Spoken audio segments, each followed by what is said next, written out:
November is wrapping up, and there's a lot of streaming movies out there. There's a lot of options to see, and it's actually just way too much to navigate. As a film critic, I would typically go say, see everything and make your own decision. However, I also realize people don't have time to do that. And that's one of the issues of streaming. They've kind of made it so that you don't have time to really pick and choose what you want to see. They've made it so that you have to kind of be recommended it. It's not really something that maybe interests you. It's more of, oh, I've been hearing a lot about that. And that means movies can go really easily forgotten. If there's a really good movie on streaming, but no one's watching it, guess what that means? It's almost like that analogy of a tree falling in the forest, but no one being around to hear it. Did it really happen? And that's the age of streaming that we live in. So today I'm going to talk about streaming titles that are currently out in streaming services right now. And I'm going to tell you what my thoughts on them. They're not going to be comprehensive as some of my other reviews on this channel will be. They're going to be a lot more service level. It's going to be a lot quicker. And this is just in the hope that when you watch this, you can at least hear of movies, get a better idea of what is out there at this time, and see if you want to invest and spend time watching this. So today we have, I'm thinking somewhere about 10 titles that we're going to break down, all of varying services, all of which I believe have some merit of discussion. There are some movies that come out to streaming that honestly I watch and I don't have much to say about them. So let's just start with, I think, what is probably one of the bigger films to come out to streaming this year. It is released by Higher Ground, which is Barack Obama's production company. It stars Coleman Domingo. It is a film that had some Oscar buzz, although as the weeks have gone on, it seems that it's largely fallen off. And it is a film called Rustin, which follows the individual with the last name Rustin. I apologize, I forget his actual first name, but he is this figure during the civil rights movement. He's friends with MLK. He is this black leader who's also gay, and he's fighting for civil rights. He organizes the March on Washington. But of course, during that time, being black and being gay is like the absolute sin of this country. That is not going to get you anywhere. And that's what this film is exploring, kind of how Rustin is largely forgotten in American history, why he doesn't have the same acclaim or discussion that maybe MLK has for the March on Washington and his role in all of this. I found this movie interesting because I didn't know anything about this individual of Rustin. And I should just state, I studied 20th American history in college. Like, this was my time period of focus, specifically civil rights. Like, I took a lot of African American history classes, and I remember the name Rustin being discussed in them, but he was never a key figure that we talked about in class. So this was an interesting experience going into this movie and not really knowing what it is. And the fact of this movie is Coleman Domingo gives a pretty knockout performance in the titular role. He is extremely good as Rustin in this movie. Coleman Domingo is a very talented actor, so it should come as no surprise. But this film is a powerhouse performance for him, and it's centered around that idea. Now, the issue is everything else of this movie is kind of hit and miss.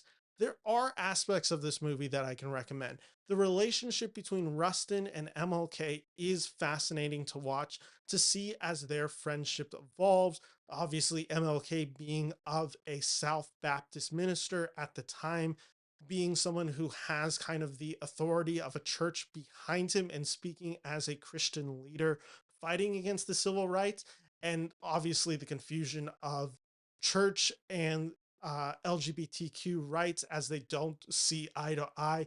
That is one of the big focuses in on this movie, is MLK and Rustin kind of just having to learn how to coexist together, how to be friends, because they are friends throughout it, but MLK is struggling with how much he can and cannot have Rustin involved. So there's some really heartbreaking moments between these two friends.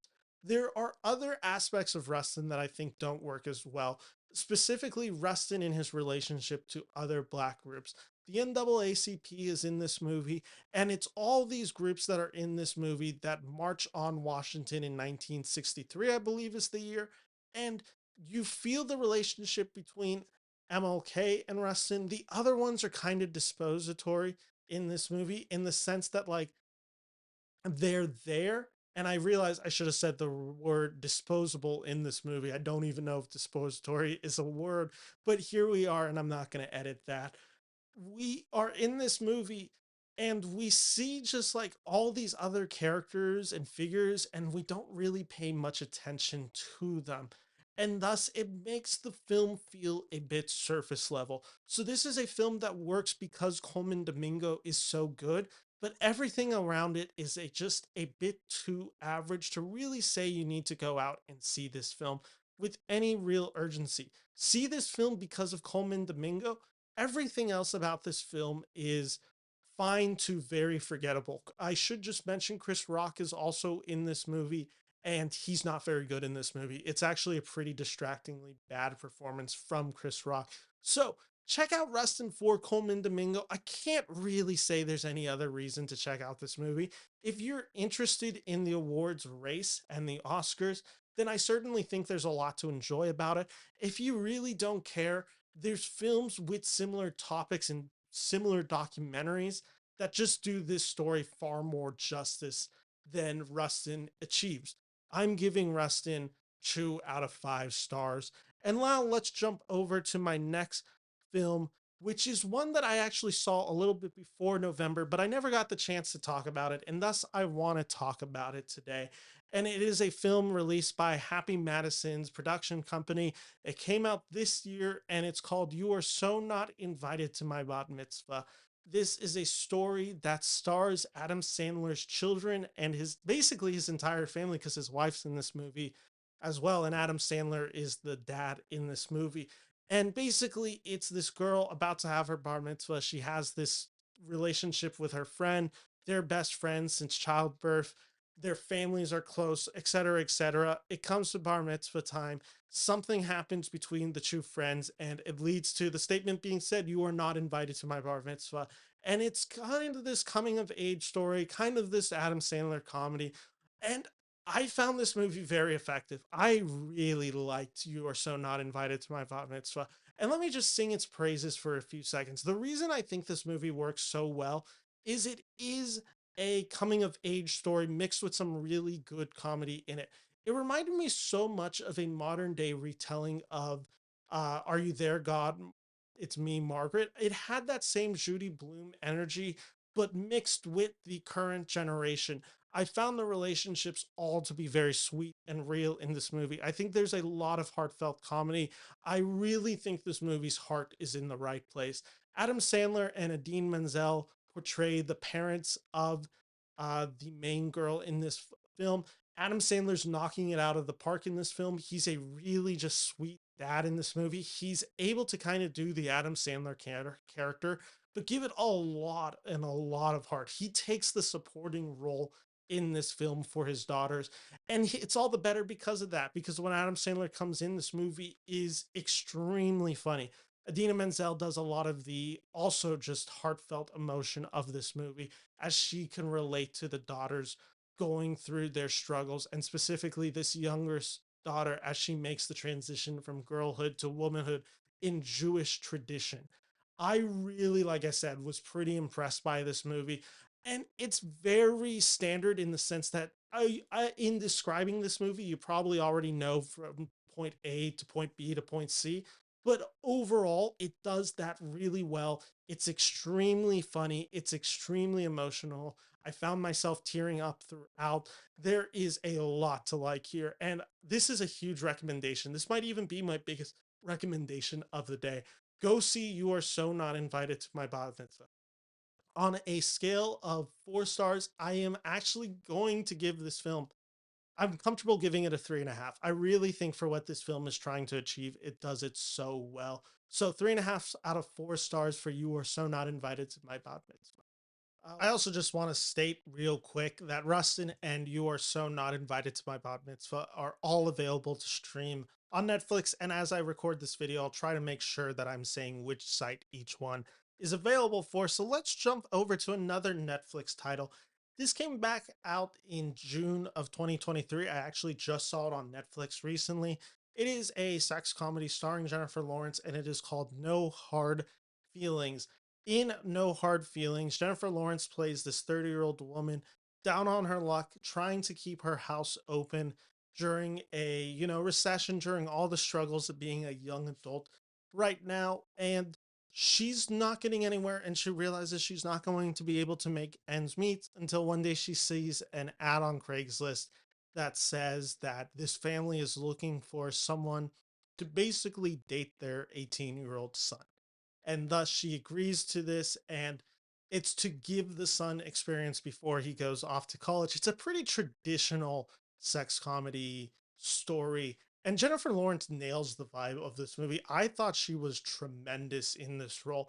It's everything you want to see Jennifer Lawrence play in a movie. She's so raucous, she's so funny, she's so charismatic, but in a very different way. She plays disgusting pretty well, and it's just an all bared performance for Jennifer Lawrence in a way that's really fun. And it's just, you don't really see actresses taking a swing like this. She's able to use every element of the Jennifer Lawrence experience and put it into this movie that is a really funny comedy for about half of the film.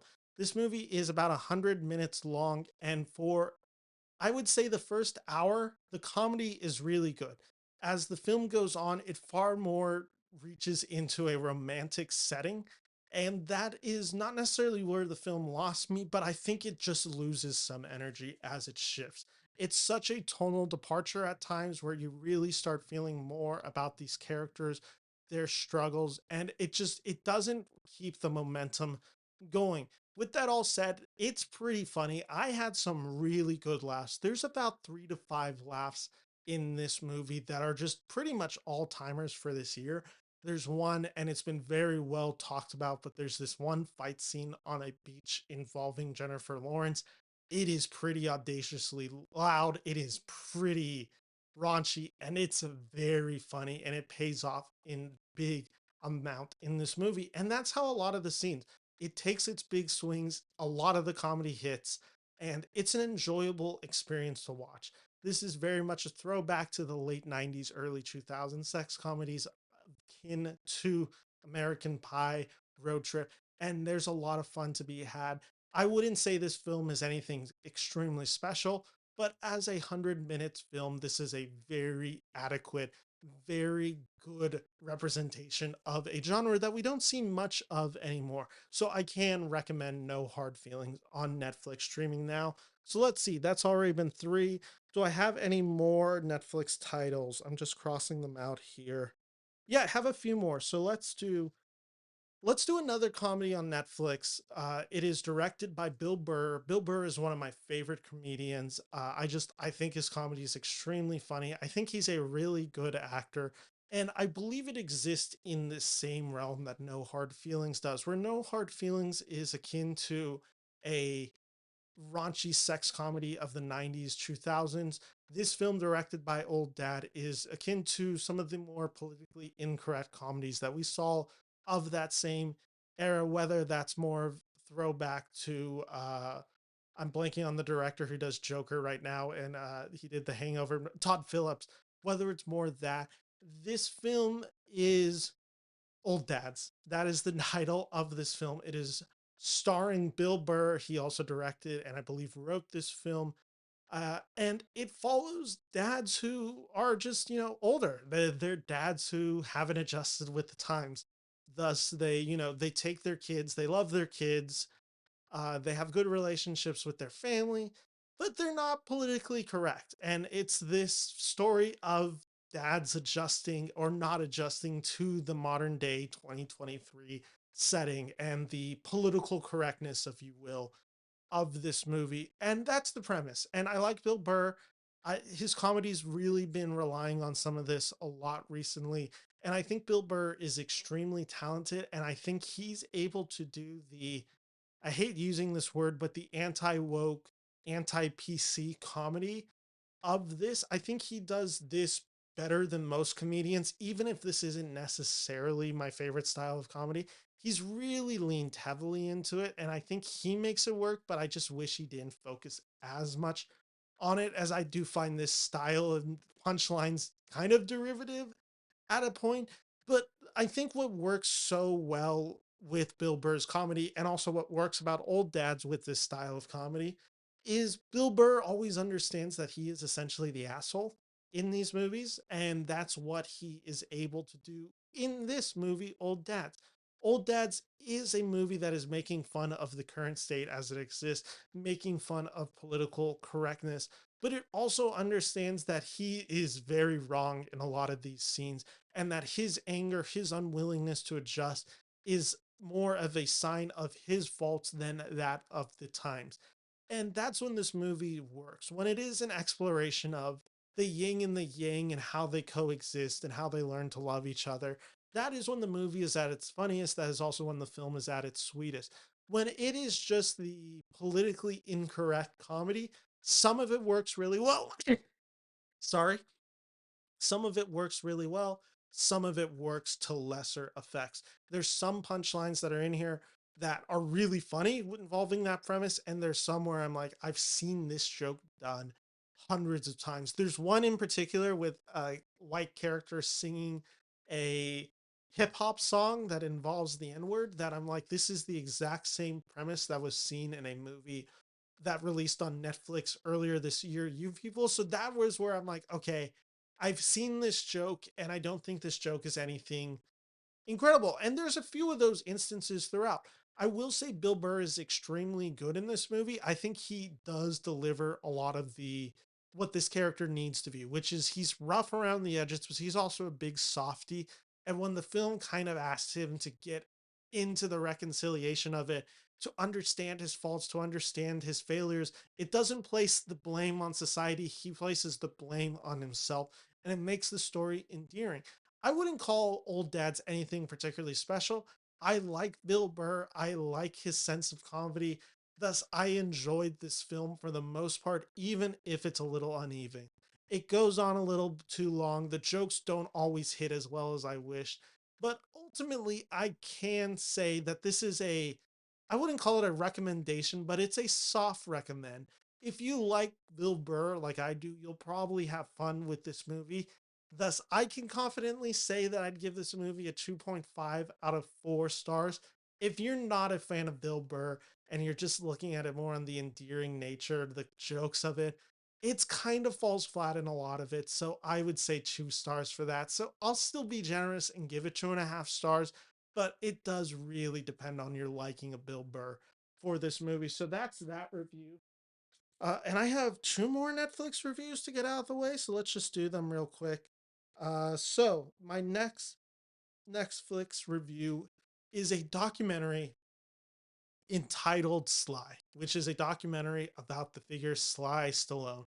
And Sly Stallone is obviously Sylvester Stallone of Rocky, of Rambo fame. And this is a Hollywood biopic or slash documentary that explores Sylvester Stallone's upbringing and his relationship with his dad and kind of the fame that he emerges in the 1970s. I don't have to say much about this film. I will say I've seen some people kind of suggest that this film is a just complete glamorization of Sly Stallone, that it doesn't really get into the nitty gritty. That is correct. I found this film interesting not knowing a lot of these stories, however.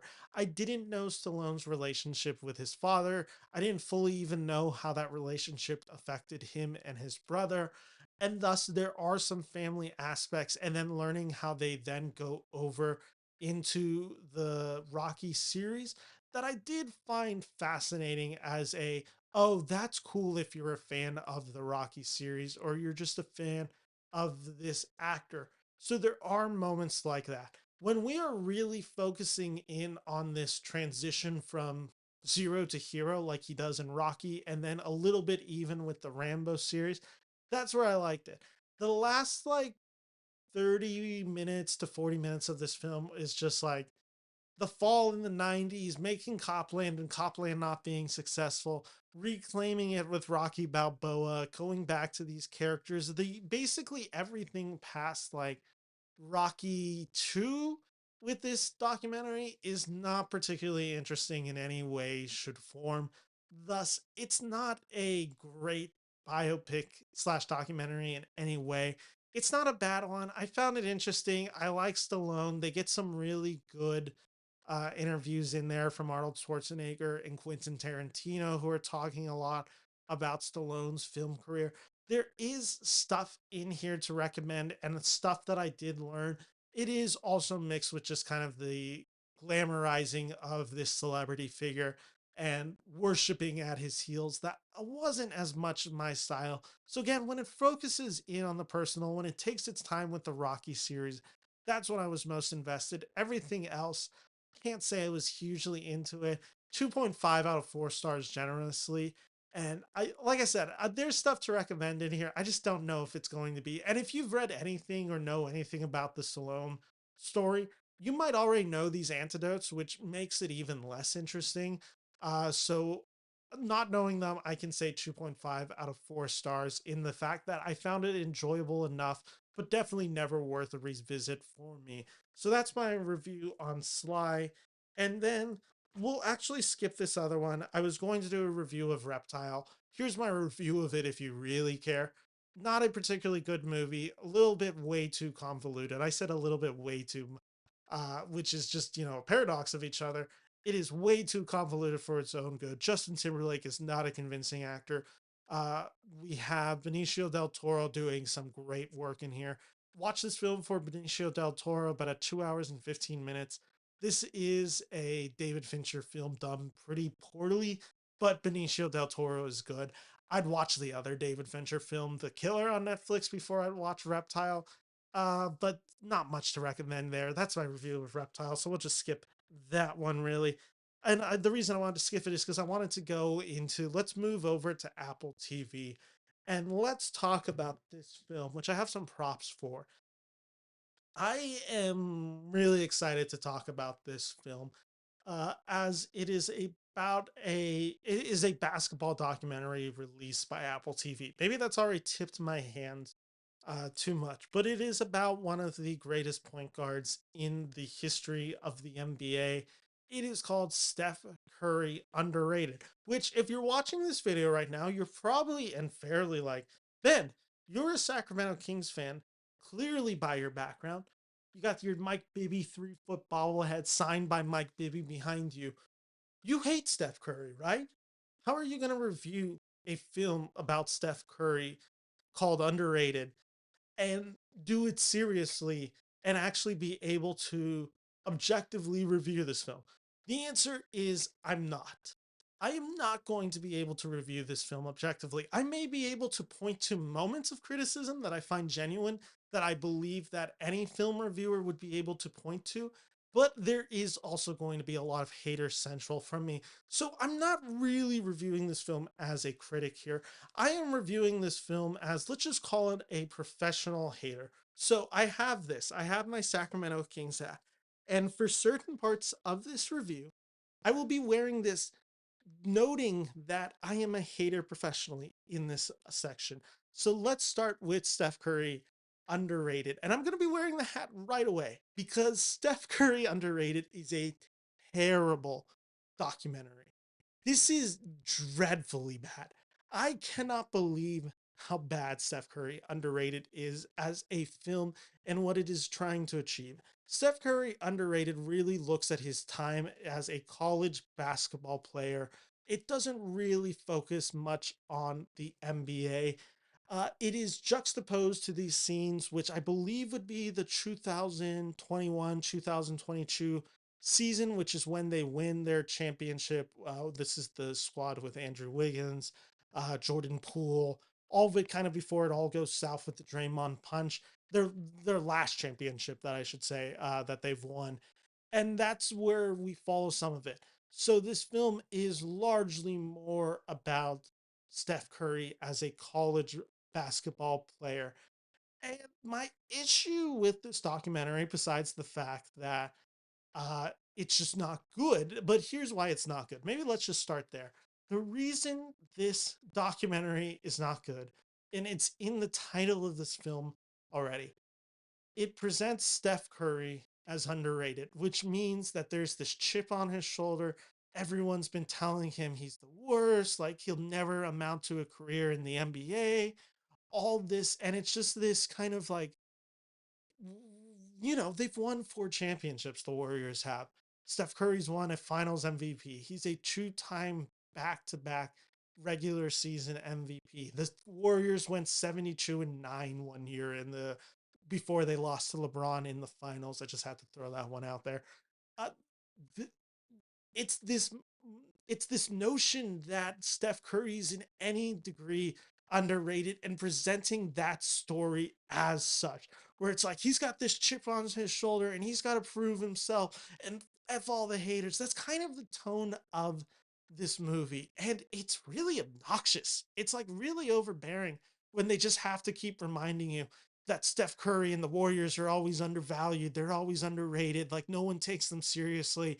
Like the season is going wrong for them. Because you know what the actual truth of that 21-22 season was? Steph Curry was having a down shooting year.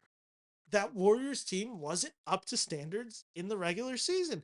There were genuine worries about them actually making any deep of a playoff run. That's not revisionist history. That's just what happened by the style of the games.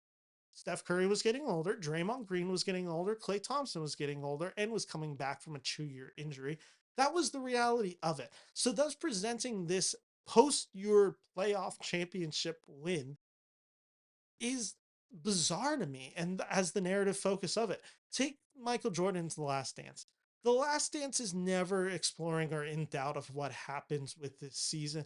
It is exploring some of the eccentricities that went on in that Last Dance season, whether it's Rodman's weirdness, whether it's this kind of back and forth going along with it. But we know the context of that season. We know that that is the Last Dance. That is a very famous basketball reference. This was going to always be their last season. And that's how we're watching the film. Not of, oh, but this team is being discounted and they have to win the championship, like their backs are against the wall, all that. That's not what The Last Dance presents itself as.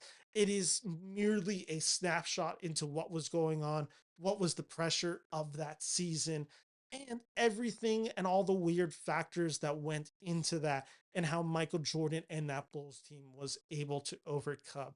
In this film, it is so much more focused about the idea of like, you discounted us. We're not underrated. Like I'm the best shooter in the league. That's what this story is, and that's what this entire documentary is. I the When we follow Steph Curry in college, he's this player that he gets drafted. He's this undersized point guard. He's foul. He gets so much fouls in the early stages of the game. He's turning over the ball. If the 3 point ball isn't falling in, he's not going anywhere. And he gets this lesson early on before he goes into college that you have to shoot the basketball because you're undersized. You're not going to be able to play in the paint as well as other guys are. And that's where that's obviously is probably the best advice Steph Curry has ever gotten.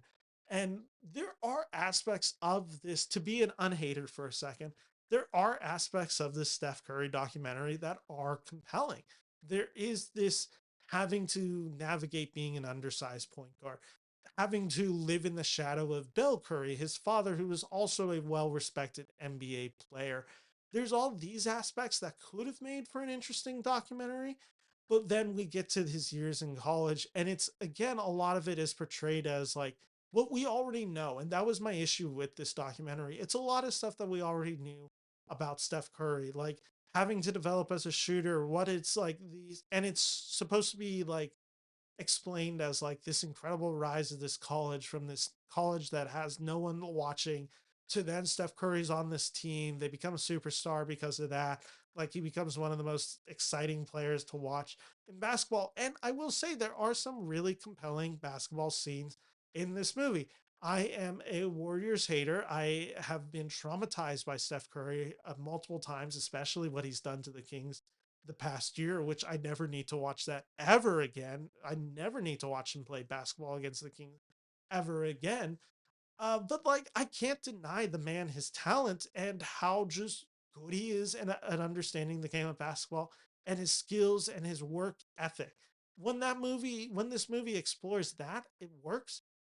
The issue again is then going back to the more narrative focus is they keep coming back to this idea of like, oh, Steph Curry had to overcome this, Steph Curry had to overcome this, everyone. And it's this whole thing where people are like, we doubt him here, we doubt him there, we doubt him everywhere, like back to back to back, we doubt him, we doubt him, we doubt him, we doubt him. And I understand why that could be a kind of motivational aspect to explore this movie, but it does really just come off as obnoxious in the sense of just like, I wish they had explored maybe more of the, oh, this is what he's got. This is like him being recognized, all of that. Kind of like, again, more just seeing the story as him proving people wrong in the beginning and then like him having to overcome. This story becomes far more of just like at every corner, it's our backs are against the wall. We're being underrated. Like Steph Curry is underrated here. And it's so obnoxious when we get to the final of this, when he's, declaring himself into the draft and all that. Like, it's still the same narrative by the end. Like, oh, well, he's underrated. Like, people are undervaluing Steph Curry in the draft. Like, all this, like, him focusing so much on that in this film. And it just doesn't make for anything compelling at the end. I'm left with this character that I know to be one of the, if not five greatest players to ever play the game of basketball, closer to that than they are 10 of the greatest players to ever play the game of basketball. Like, he's this incredible talent in the NBA. And you could have done so much with this story, but ultimately you're left with this story of just, it's repetitive. And then like again, you go back to the NBA and it's just this, it's the same narrative. And it's just like, it's such an annoying thing when the critiques that people are laying out against Steph Curry at this time. He's undersized. He has these weird knee issues that, it takes him until like 2013, 2014 to fully overcome that. He's missing a lot of games. Like, people really did think Steph Curry was just this player that would never be able to stay healthy.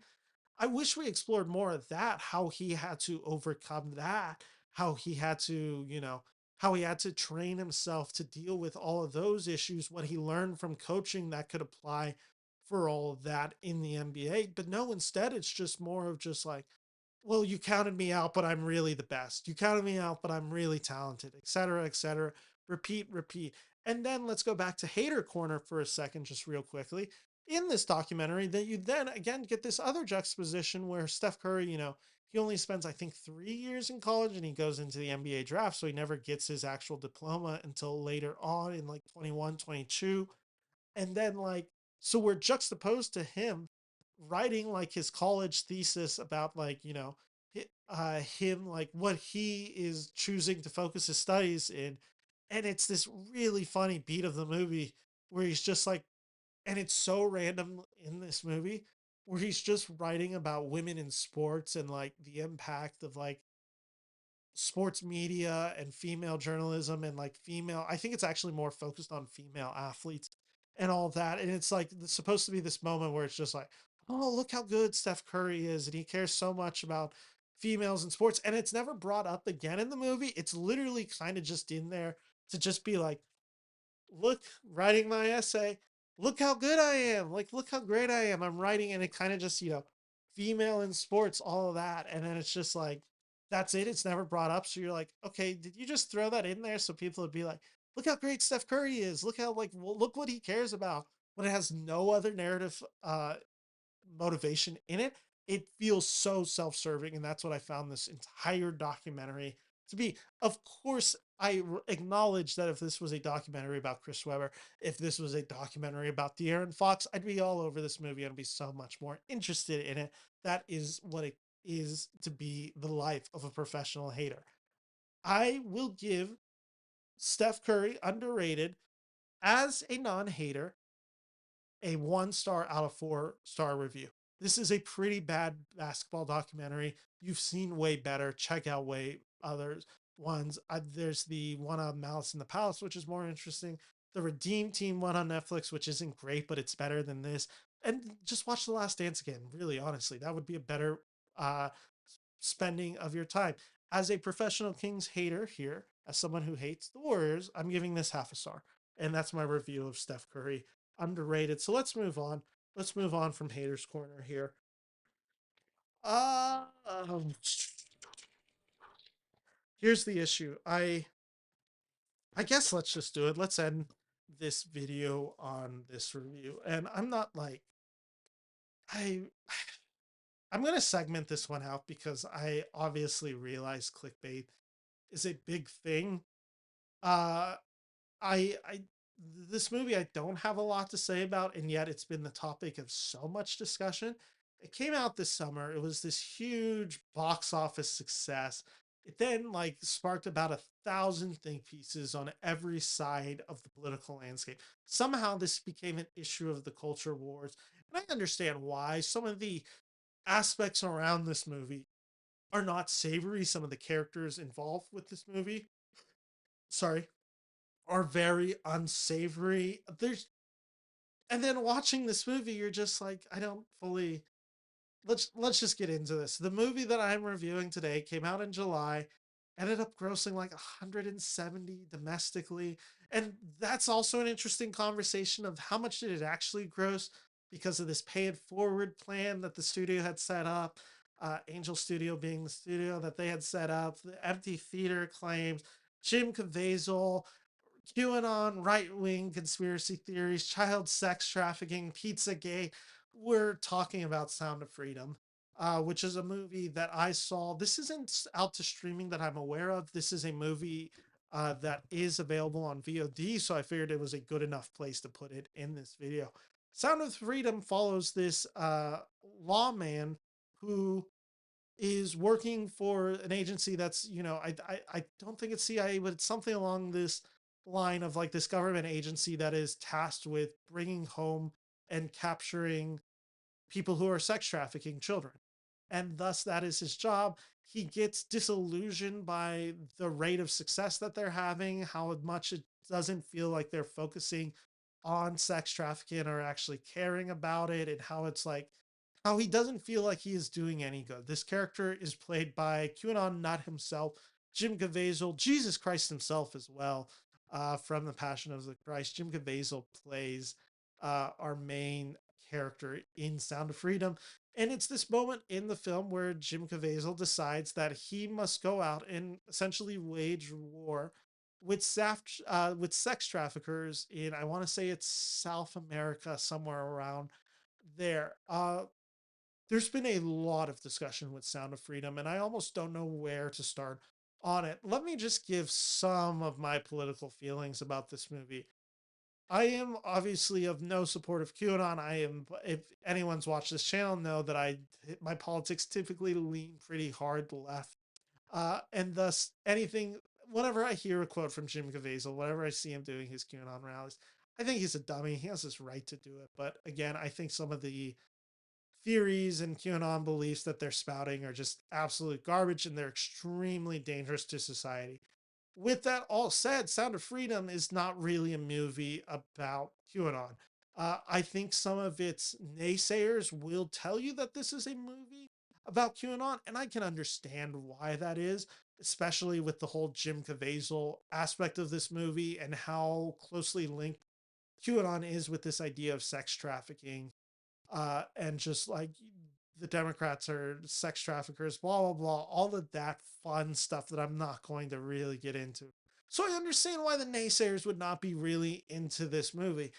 In reality, it's this pretty generic action drama thriller starring Jim Caviezel, who's not that good of an actor, but he services the role below standard, but not bad. Like, watching this film, it's 2 hours plus and it's fine. Like, I couldn't really say like it's a bad movie. Like, I watched it, I'm like, this isn't the worst movie I've seen all year. There's some really good action set pieces in this film. There's some real genuine moments of terror and tension. Any times that the children are on screen, like the children are really good performers, and you get the message of that kind of scaredness that they're feeling, that's all done pretty effectively. Like, there's some really genuine, heartfelt emotion in there. And that's probably a little bit manipulative because, of course, it's children in it.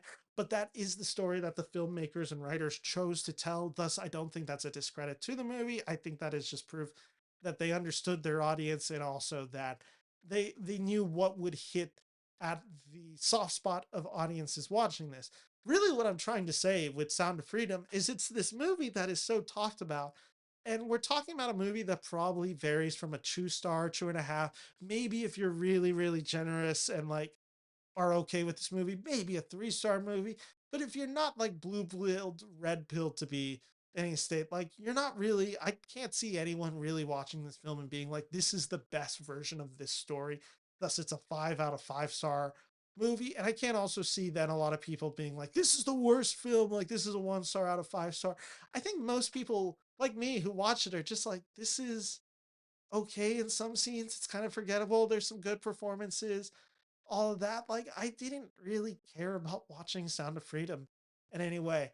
Now, obviously, then bringing it back into all the weirdness of this film, which is again the QAnon conspiracies, Jim Caviezel, the political divide that this movie has had. Angel Studios, I think, is the company that released it. Like them, like promoting this movie as this is the movie like you don't want.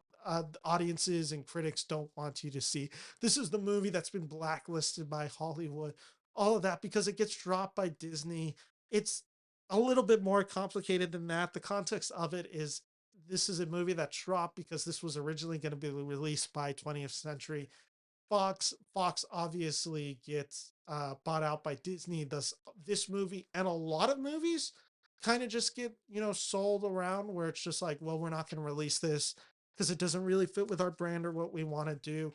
But other studios can be free to bid on it. Like the new Predator movie had that same thing. Like there's been a handful of movies that have had thus it's not like any real big deal, or it's not this huge global conspiracy about it. There's ways that the tickets have been sold where you buy a ticket and then at the end of the film, Jim Caviezel is like, this is the most important message in a movie that you'll need to see, and you need to buy tickets so other people can see this movie for free.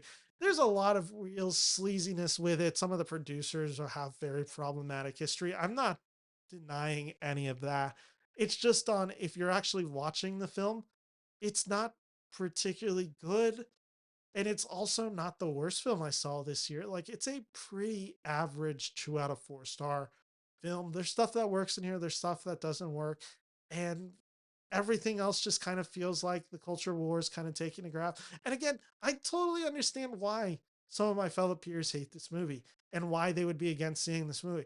If you don't want to support a movie because it stars Jim Caviezel, like that's completely your right, and I don't blame you. Jim Caviezel is kind of a scumbag, it appears. uh, I saw the movie. I wanted to have my own thoughts on it, and that was my issue. In watching this movie, I didn't really have thoughts to think about. Like I just watched it, I'm like, okay, it exists. That's kind of the best thing I can say about this movie. It exists. It does some things well. It does some things really comes clumsily. Like I said, Jim Caviezel's not a good actor. What else am I supposed to say? Sound of Freedom, 2 out of 4 stars. And thank you all for watching this video. That's my recap for the month of November.